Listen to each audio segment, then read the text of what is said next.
Pathologic 3, das mit Abstand genialste Spiel, das ich je in meinem Leben gespielt habe und trotzdem niemals jemandem empfehlen würde. Ein ziemlich komischer Widerspruch, doch damit bin ich nicht allein. Denn wenn man sich mal die Reviews zu dem Spiel anschaut, sieht man überall das Gleiche. Leute lieben dieses Spiel und doch hassen sie es gleichzeitig. Etwas, das ich so noch nie gesehen habe. Es ist kurz gesagt ein verstörendes russisches Survival-Spiel, in dem man 12 Tage Zeit hat, eine Stadt vor einer mysteriösen Krankheit zu retten. Doch die Geschichte von diesem Game dreht sich ironischerweise gar nicht wirklich darum, jemanden zu retten, geschweige denn darum zu überleben, sondern vielmehr darum, all das auszuhalten, was das Spiel auf dich wirft. Darunter Themen, welche so tief in die Haut gehen, dass ich teilweise das Spiel sogar abbrechen musste. Und genau deshalb erkläre ich euch heute, warum ich es für absolut genial halte und zeige euch, wie aus einer eigentlich friedlichen Stadt, in den Kindern auf den Straßen spielten, binnen weniger Tage die Hölle auf Erden wurde.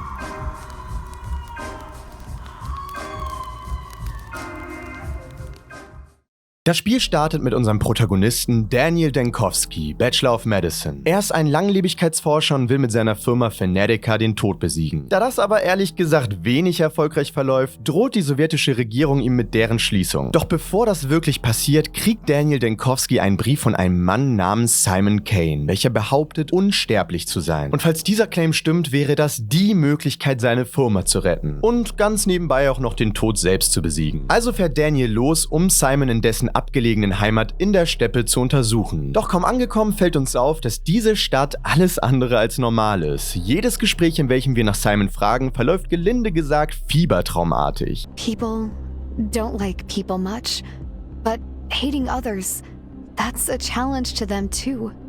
Okay. Besonders schlimm verlaufen für uns tatsächlich aber die Konversationen mit den sogenannten Kin, dem indigenen Volk der Stadt, die in der isolierten Steppe leben, welche die Stadt umgibt. Diese sprechen mit uns in einer unbekannten Sprache, was Denkowski extrem tiltet. Und ratet mal, wie wir als Daniel auf diese unabsichtliche Provokation reagieren können. Richtig, wir können einfach auf unserer eigenen Geheimsprache Latein reden, was die Kin mindestens genauso sehr abfuckt wie uns. Nach kurzer Zeit sind wir dann auch mit unseren Lateien am Ende und beschließen, wen zu suchen, der nicht in seltsamer Steppelango oder Rätseln redet. Also schlendern wir zum ersten Mal richtig durch die Stadt und bemerken sofort, irgendwas hier fühlt sich falsch an. Alles hier wirkt wie aus Raum und Zeit gerissen und nicht nur die Bewohner sind seltsam, sondern auch ihre Konstruktion. Ich meine, die meisten Häuser sehen hier eigentlich relativ realistisch aus und plötzlich gehen wir an diesen Treppen vorbei, die einfach ins Nichts führen. Ohne Stützen, ohne Gebäude drumherum und oben spielen auch noch Kinder. Und dann sehen wir auch noch das hier. Was zum Fick ist bitte das? Ein physikalisch unmöglicher Riesenturm ohne echtes Fundament ragt über die ganze Stadt, welche eigentlich bis auf ein paar komische Ausnahmen relativ realistisch gehalten ist. Und wir kriegen hier direkt ein Gefühl von Mystery und wollen wissen, was da abgeht. Und ein bisschen kann ich sogar schon vorwegnehmen, denn der Turm gehört zu einem der 3 großen Wunder der Stadt. Und dieser Turm gilt als das erste Wunder, den Polyhedron, welcher angeblich Träume wahr werden lässt. Daneben gibt es noch die Kathedrale, welche Zeit produziert, durch welche wir nebenbei gemerkt auch reisen. Und zuletzt auch die Atriumstraße, welche einem die Zukunft zeigen kann. Sie alle wurden von sogenannten Psychogeologen geschaffen, welche aus irgendeinem Grund in der Lage sind, die Gesetze der Physik zu brechen. Und das Witzigste, sie checken selbst nicht mal warum. Aber später mehr dazu. Wir wollen natürlich, als echte Gamer, die wir sind, sofort auf den Polyhedron draufklettern, was uns die dort angesiedelten Kids, welche komische Hundemasken tragen, aber nicht erlauben. Denn ihrer Meinung nach ist Denkowski mit seinen zarten 28 Jahren nicht nur zu alt, um auf den Turm zu gehen, sondern auch einfach generell ein Vogel. Deswegen beleidigen und verarschen sie uns, bis wir wortwörtlich wahnsinnig werden. Denn je nachdem, wie unsere Gespräche im Game ablaufen, werden wir entweder manischer oder apathischer. Das ist die zentrale Survival-Mechanik von Pathologic 3, welche die gefühlt 1000 anderen aus den Vorgängern ersetzt. Wir müssen im Spiel eigentlich nur auf Denkowskis psychische Gesundheit achten. Und glaubt mir, wenn ich euch sage, dass diese kleinen süß aussehenden Belger diesbezüglich unser größtes Kryptonit sind. Nachdem wir also abgewiesen wurden, ist unser gesamtes Selbstbewusstsein durch professionelles Age-Mogging von ein paar 10-Jährigen gecrashed. Und wir merken, dass unser Apathiebalken angestiegen ist. Wir sind als Resultat dessen deutlich langsamer unterwegs, was zugegeben etwas nervig ist, aber immerhin noch kein Weltuntergang. Bis unser Bildschirm plötzlich anfängt, Farbe zu verlieren. Und plötzlich bekämpft Denkowski Zwangsgedanken, während er sich langsam eine Knarre in den Mund schiebt. Tja, und dann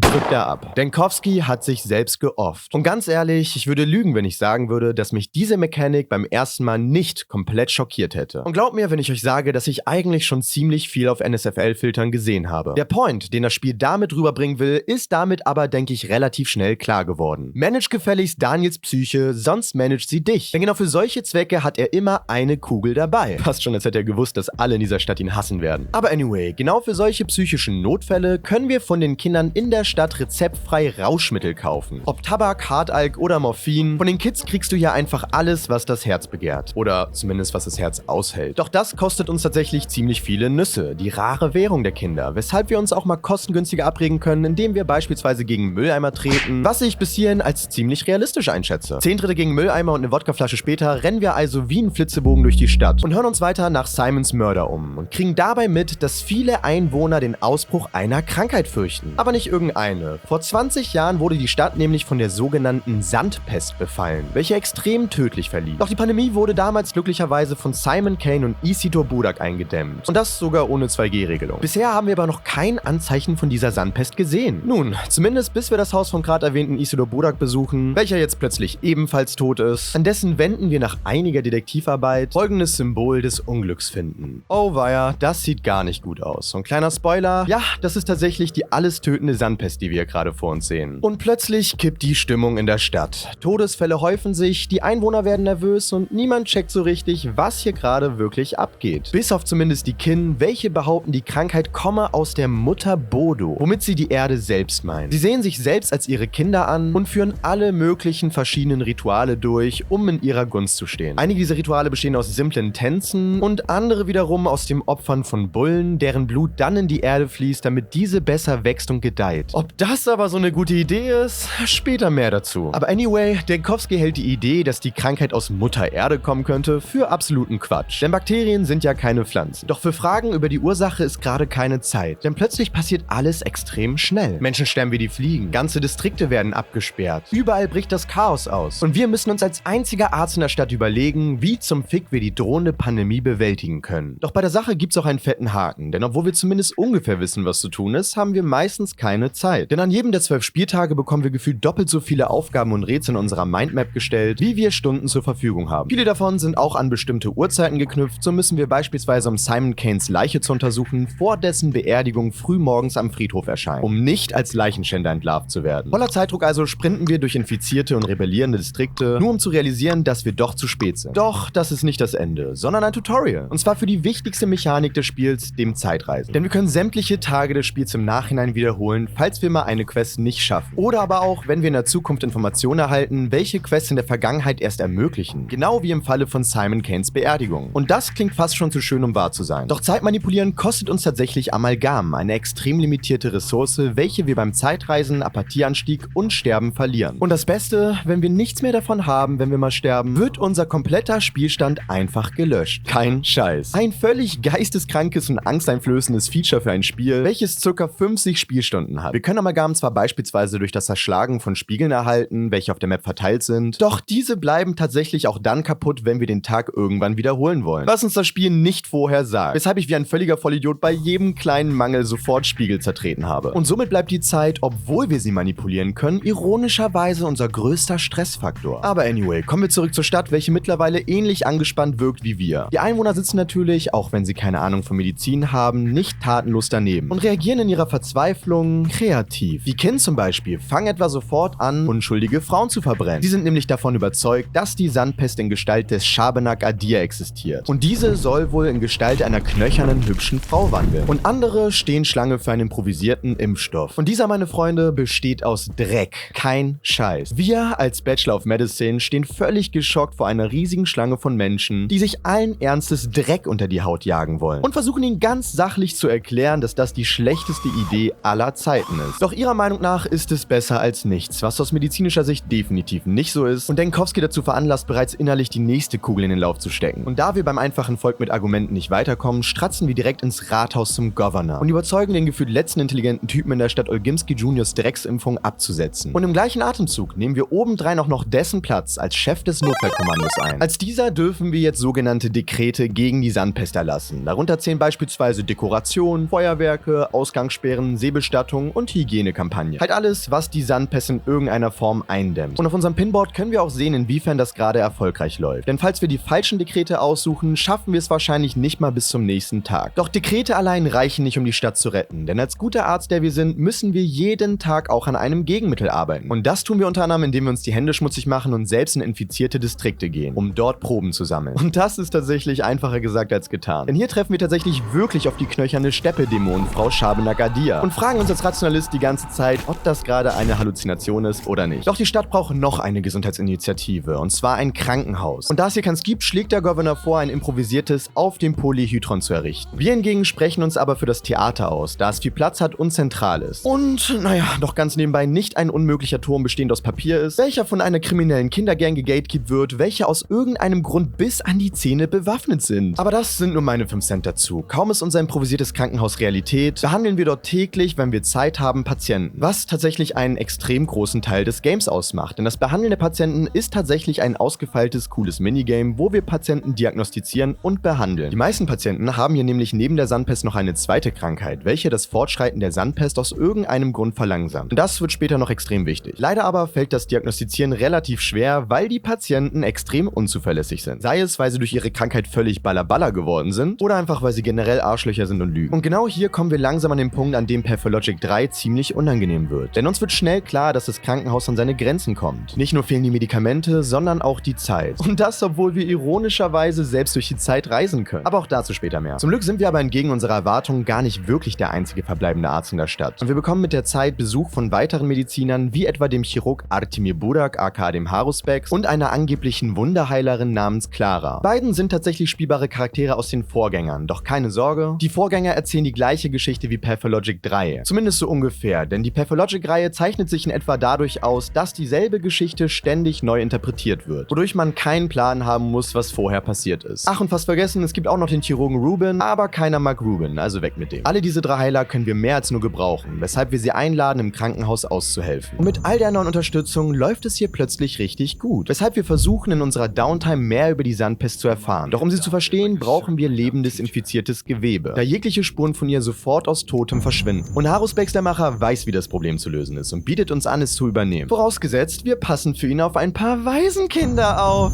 Oh Gott, nicht schon wieder. Eine von Morphin geprägte Babysitting-Session später liefert er uns dann endlich das infizierte Gewebe, indem er einer Frau bei lebendigem Leib das Herz entfernt. Was zum Fick, Bruder? Er behauptet, es wäre freiwillig gewesen. Doch genau hier fängt das Spiel langsam an, uns zu testen. Denn egal wie freiwillig das angeblich gewesen sein soll, wir finden diese Aktion moralisch gesehen vor allem für einen Chirurgen trotzdem völlig krank. Und dennoch untersuchen wir das von ihm erlangte Gewebe sofort. Nicht, weil wir unsere Meinung geändert haben, sondern weil wir einfach keine andere Wahl haben. Doch was wir dann beim Inspizieren unter dem Mikroskop sehen, wird Denkowskis Sicht auf die Sandpest für immer verändern. Erinnert ihr euch noch, als ich sagte, dass die meisten Patienten im Krankenhaus neben der Sandpest noch eine zweite Krankheit haben, welche das Fortschreiten der Sandpest verlangsamt? Nun, der Grund dafür ist, wie wir unter dem Mikroskop sehen, dass die Sandpest jegliche Krankheiten, die den Körper befallen, vernichtet, bevor sie letzten Endes auch dann den Kranken selbst tötet. Oder mit anderen Worten, die Sandpest ist in der Lage, jede Krankheit auf der Welt zu vernichten. Plötzlich sehen wir in der Sandpest nicht mehr diesen tödlichen Feind, gegen den wir kämpfen, sondern ein potenzielles Heilmittel, das ausgerechnet die Unsterblichkeit ermöglichen kann, wegen der wir erst hierher gereist sind. Und jetzt muss er nur noch ein bisschen mehr Nachforschung anstellen, um das Rätsel zu komplettieren. Blöd nur, dass sich mittlerweile alles und jeder in dieser Stadt zerstritten hat. Denn während wir Arzt spielen, spielt der Rest Politiker. Was ich wahrscheinlich nicht besonders groß erklären muss, ihr wart ja selbst schon mal bei einer Pandemie dabei. Und während die Politiker reihenweise reinscheißen, kommt am 8. Tag des Spiels die Armee in die Stadt, um ein für allen Mal für Ordnung zu sorgen. Soldaten fluten die Straßen, Möbel und Leute werden bei lebendigem Leibe desinfiziert, die Stadt wird praktisch abgeriegelt und die medizinische Krise wird relativ schnell zu einer militärischen, in deren Fokus auf einmal die Bewohner stehen, welche uns mittlerweile eigentlich sogar ziemlich ans Herz gewachsen sind. Umso bedrohlicher wirkt die 100 Meter hohe Kanone, welche die Armee auf die Stadt richtet und jeden Moment droht abzufeuern. Das auf Befehl vom neu eingetroffenen Inquisitor Kaminski. Dieser ist ab jetzt der neue Boss der Stadt und hat relativ wenig Empathie für die Menschen hier übrig. Denn seiner Meinung nach haben die führenden Persönlichkeiten der Stadt es maßgeblich zu dieser chaotischen Lage kommen lassen. Und ganz ehrlich, irgendwie kann ich ihn auch nicht vom Gegenteil überzeugen. Deshalb lädt er die wichtigsten Figuren der Stadt ein, die Leute, mit denen wir die letzten Tage versucht haben, diese zu retten, und stellt sie vor ein spontanes Kriegsgericht. Und weil er uns aus irgendeinem Grund mag, sollen wir ihm bei der Urteilsfindung helfen. Was wir mit 2 zugedrückten Augen natürlich machen, weil wir keine 31er sind. Kaminski ist von unserer juristischen Verteidigung nicht besonders überzeugt. Die Beweislage gegen die Angeklagten ist eindeutig. Er hat beispielsweise mitbekommen, dass der Haruspex einer lebendigen Frau das Herz rausgeschnitten hat. Was er vor allem im Kontext dessen, dass dieser auch Arzt ist, als so grausam erachtet, dass er ihn wie den Rest am Ende des Tages hängen lässt. Worauf Denkowski, naja,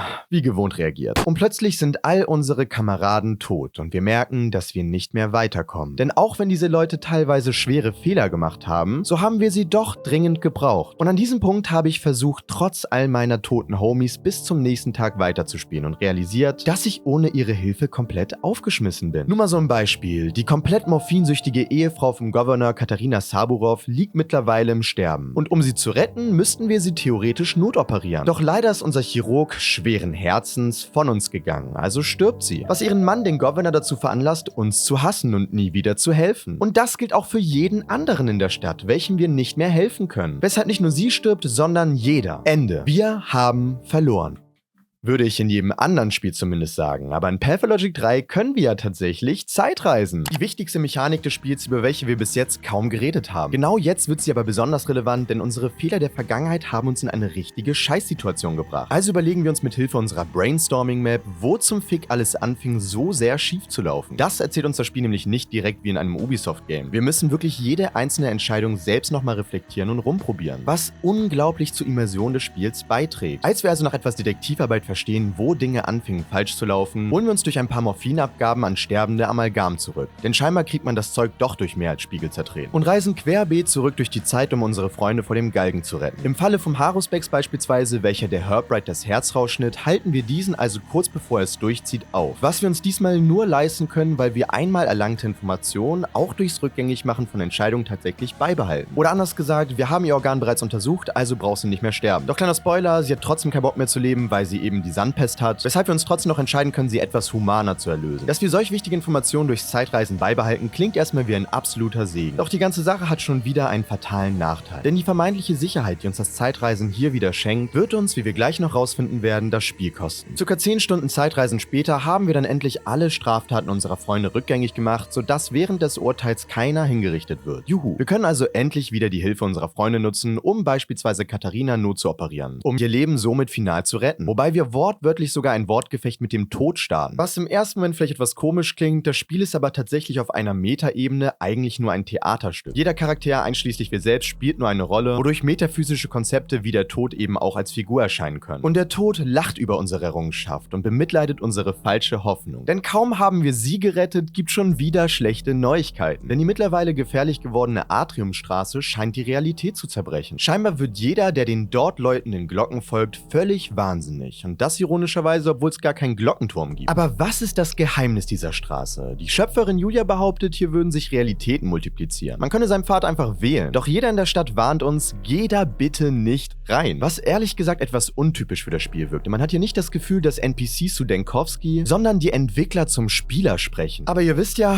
Curiosity killed the cat. Und ich dachte mir, was soll schon passieren? Kann ja im schlimmsten Fall einfach die Zeit zurückdrehen. Ein fataler Irrtum. Also gehe ich zur Straße, folge den Glocken, laufe das Muster perfekt ab und sehe sie. Unsere allerschlimmste Zukunft. Alles, woran wir gearbeitet haben, war umsonst. Fnatica wird geschlossen und die Unsterblichkeit bleibt eine Lüge. Wir werden unser Ziel niemals erreichen und diese Vision trifft uns wie ein Schlag ins Gesicht. Und das Schlimmste, wir können diese Entscheidung nicht rückgängig machen. Denn wie bereits gesagt, behält in Pathologic 3 Denkowski sein Wissen aus der Zukunft. Genauso wie im Falle des infizierten Organs rund um Haruspex und der Herbbright. Was uns damals also den Arsch gerettet hat, fickt uns hier richtig in den Arsch. Und auch wenn wir die Zeit zurückdrehen, bleibt die Gewissheit über unser Scheitern immer tief in unserem Kopf, was einen geisteskranken Twist im Spielgefühl darstellt. Denn die einzige Mechanik, die uns Sicherheit versprach, hat uns plötzlich hinters Licht geführt. Und das hat gravierendere Folgen, als wir uns aktuell noch ausmalen können. Denn nur 2 Tage später sehen wir den Inquisitor mit unserem ehemaligen Assistenten Heon, der verräterischerweise die Seiten gewechselt hat, auf der Atriumstraße langlaufen. Wobei Heon seinen schlimmsten Albtraum sieht. Und zwar hat der Distrikt Spleen, den er jahrelang verwaltet hat, eigentlich niemals existiert. Was ehrlich gesagt erstmal nach einem quatschigen Albtraum klingt, doch als wir auf der Karte nachschauen, um das nachzuprüfen, sehen wir tatsächlich nirgendwo einen Distrikt, der so heißen soll. Doch kleiner Spoiler, Spleen gab es wirklich. Und die Tatsache, dass es ihn jetzt nicht mehr gibt, bedeutet, dass die Straße einem nicht bloß eine schlimmste Zukunft zeigt, sondern vielmehr, dass sie gleichzeitig auch Realität wird. Was im Umkehrschluss bedeutet, dass auch unser Albtraum wahrscheinlich wahr wird. Und somit haben wir uns erfolgreich aus 99% der möglichen Enden gelockt. Und das nur, Nur weil wir nicht auf das Spiel gehört haben. Na danke. Und Ende ist ja auch ein gutes Stichwort, denn viele Leute, die Videos über geniale Spiele machen, lassen das Ende aus, damit der Zuschauer selbst noch etwas zu erleben hat. Aber wie wir bereits festgestellt haben, tue ich euch das Game ja eh nicht empfehlen. Außerdem ist das Ende viel zu spannend, als dass ich es auslassen könnte. Also, die Stadt ist spätestens nach Eintritt der Armee völlig am Ende. Und das ist ausnahmsweise nicht metaphorisch oder so. Die Sandpest ist jetzt in jeder Ecke der Stadt, die Armee begeht wegen Hungersnöte hier und da Kriegsverbrechen und alles, was wir uns bis hierhin aufgebaut haben, steht kurz davor, ausgelöscht zu werden. Das Krankenhaus wurde geschlossen und unser geliebter Assistent sowie unsere Patienten sollen jetzt lebendig verbrannt werden, da sie wohl die Pest haben. Und wir können sie nicht mal mehr durch Zeitreisen retten, da der zuständige General gar nicht auf uns hört. Und das ist auch irgendwie verständlich, denn wir haben bis jetzt kein Heilmittel gefunden und seine Aufgabe ist es nicht, die Stadt, sondern das ganze Land zu retten. Und ein einziger Patient, der entkommt, könnte dieses Ziel gefährden. Und somit verabschieden wir uns schweren Herzens von unseren Freunden, welche einem grausamen Tod durch Feuer in die Augen blicken. Und je mehr wir realisieren, dass wir niemanden retten können, desto mehr interessiert uns, wie und warum es zu diesem riesigen Unfall bitte kam, der unerwartet diese gesamte Stadt umbringt. Doch als wir anfangen, tiefer nach der wahren Ursache der Sandpest zu graben, finden wir etwas heraus, das alles, was bis jetzt passiert ist, grundlegend ändern soll. Denn diese Epidemie ist gar kein Unfall und schon gar kein Zufall. Sie ist gewollt. Und sie wurde ausgerechnet von den beiden Männern verursacht, welche sie 20 Jahre zuvor besiegten. Und zwar von Simon Kane und Isidore Budak. Beide gruben, kurz bevor wir ankamen, die Sandpest an einem abgelegenen Ort aus der Steppe heraus, infizierten sich selbst und trugen sie mit in die Stadt zurück, um diese Epidemie zu starten. Und plötzlich ergibt nichts mehr einen Sinn. Ich meine, was hat diese beiden Männer bitte schon dazu bewegt? Nun, scheinbar kamen sie beide unabhängig voneinander zur selben Schlussfolgerung. Nämlich die, dass ihre Stadt, so wie sie existiert, nicht überleben kann. Denn sie sehen in ihren Widerspruch. Auf der einen Seite die Steppe, Mutter Bodo und die Kin. Ein Leben bestehend aus Traditionen im Einklang mit der Natur. Und auf der anderen Seite die neuartigen Wunder, welche in die Naturgesetze eingreifen und diese ohne Rücksicht brechen. Tradition gegen Fortschritt. Und was hier mal miteinander lebte, ist schon längst aus der Balance gefallen. Das wird die Stadt ganz langsam, aber sicher umbringen. Vielleicht nicht heute, aber sie waren aus irgendeinem Grund überzeugt, dass dieses Schicksal unausweichlich sind. Und weil sie es als unvermeidbar sahen, dass die Stadt irgendwann sterben wird, beschlossen sie selbst zu wählen, was sie vernichten wird. Etwas, das sie kontrollieren können, einschätzen können, worauf sie die Stadt vorbereiten können. Etwas, das die Schwachen umbringen wird, dafür aber die Starken überleben lässt. Und genau aus diesem Grund wurden wir überhaupt zusammen mit dem Haruspex und Clara hierher eingeladen. Und sogleich wir ihre Entscheidung reflexartig verteufeln, kommt uns doch irgendwann die unangenehme Frage, ob sie vielleicht recht hatten. Denn hinter dieser Tat steckt eigentlich, wie so oft in diesem Game, eine philosophische Frage im Hintergrund. Und zwar die, ob man lieber ein bekanntes statt ein unbekanntes Übel wählen sollte. Das ist tatsächlich eine ziemlich schwierige Frage. Denn nichts ist furchteinflößender als die Angst vor dem Unbekannten. Und wenn sie sich wirklich sicher waren, dass die Stadt sterben wird, dann war das ja vielleicht wirklich die rationalste Entscheidung. Doch für Philosophieren haben wir mittlerweile keine Zeit mehr, denn am Ende läuft alles auf eine einzige brutale Entscheidung hinaus. Zerstören wir den Polyhedron oder nicht? Denn dieser hat sich am vorletzten Spieltag tatsächlich als die ursprüngliche Ursache der Sandpest herausgestellt. Denn wie ihr euch vielleicht noch erinnert, erzählte ich ja am Anfang davon, dass die Kin Bullen opfern. Und das ist wohl ziemlich umweltunfreundlich, weil das über die Jahrzehnte geopferte Bullenblut wohl langsam in die Erde versickert ist. Wodurch sich mit den Generationen unter der Stadt ganze Tunnel voller mit der Sandpest infizierten Blut angestaut haben. Und das Fundament des Polyhedrons, das wie ein Stachel aussieht, ist auch tatsächlich ein Stachel und sticht ausgerechnet durch einen dieser Tunnel durch, weshalb das ganze infizierte Blut an die Oberfläche schießt. Und plötzlich schließt sich der Kreis, denn die Kin sind zwar ab und an ein verschwurbelter Haufen, hatten aber doch in ihrer Grundannahme, dass die Sandpest aus Mutter Bodo kommt, auf einer gewissen Art und Weise recht. Was diesen Reveal umso genialer macht, denn das Spiel hat diese Wahrheit nie großartig für uns versteckt. Wir als alter Rationalist wollten nur wie so oft nicht drauf hören. Ein völlig geniales Storytelling und jetzt müssen wir ihn nur noch wegbomben lassen. Doch es gibt wieder einen Haken. Simon Kane ist gar nicht tot, sondern er lebt im Polyhedron. Und als wir diesen noch ein letztes Mal besteigen, um das zu backchecken, schaffen wir es tatsächlich in sein wahres Inneres. Denn der Polyhedron ist eigentlich gar nicht das, was wir von außen sehen, sondern eine Art Fantasiewelt, in der jeder Traum wahr werden kann, wie beispielsweise die Unsterblichkeit. Und so treffen wir endlich auf den unsterblichen Simon Kane, der mittlerweile mit dem Polyhedron verschmolzen ist, und wollen den Fremden, der uns das alles eingebrockt hat, endlich final zur Rede stellen. Doch dieser Typ ist irgendwie vertraut mit uns, nennt uns seinen Boy und Erben und scheint uns irgendwie auf einer tieferen Ebene zu verstehen. Er wirkt gar nicht wie das Monster, das wir uns ausgemalt haben, sondern vielmehr wie wir. Und genauso wie wir hat er immer nach dem Wunder der Unsterblichkeit gesucht und dieses im Polyhedron gefunden. Und hier bietet er uns an, bei ihm zu bleiben. Doch für uns ist der Preis dieses Wunders, das alles um sich herum umbringt, einfach zu hoch. Weshalb wir den Turm verlassen und die Inquisition endlich dazu veranlassen, dieses falsche Wunder niederzuballern. Und mit einem einzigen Schlag fällt nicht nur der Turm, sondern auch das, was die Stadt so besonders gemacht hat. Der Traum der Unsterblichkeit. Und das ist vielleicht auch gut so, denn welchen Wert hat eine solche Utopie, wenn ihr Fundament eine Dystopie ist? Plötzlich ist alles still und die Ursache der Sandpest ist endlich besiegt. Und die Menschen können endlich wieder aufhorchen und in Frieden leben. Ein Happy End.